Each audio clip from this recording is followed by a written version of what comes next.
তারাপীঠ ভারতের পশ্চিমবঙ্গ রাজ্যের বীরভূম জেলার এক বিখ্যাত শক্তিপীঠ ও তন্ত্র সাধনার কেন্দ্র। এটি দেবী তারার মন্দির হিসাবে পরিচিত এবং সারা ভারতবর্ষ থেকে ভক্ত ও সাধকদের আকর্ষণ করে। তারাপীঠের নাম এসেছে দেবী তারার নাম থেকে। হিন্দু পুরাণ অনুযায়ী দেবী সতীর তৃতীয় নেত্র এখানে পতিত হয়েছিল, তাই এটি একটি শক্তিপীঠ। মা তারা এখানে শ্মশান বাসিনী ও করুণাময়ী রূপে পূজিত হন।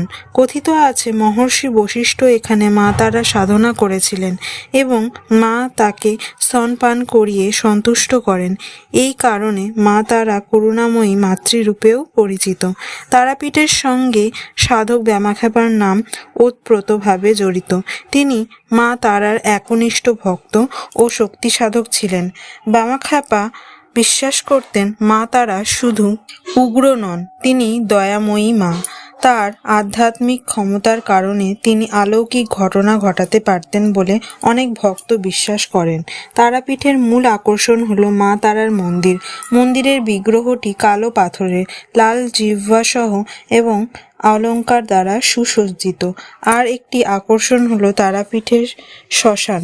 এটি তন্ত্র সাধনার কেন্দ্র, যেখানে বহু সাধক মা তারার উপাসনা করেন। এখানে মা তারার সঙ্গে শিব ভৈরব রূপে চণ্ড নামে পূজিত হন।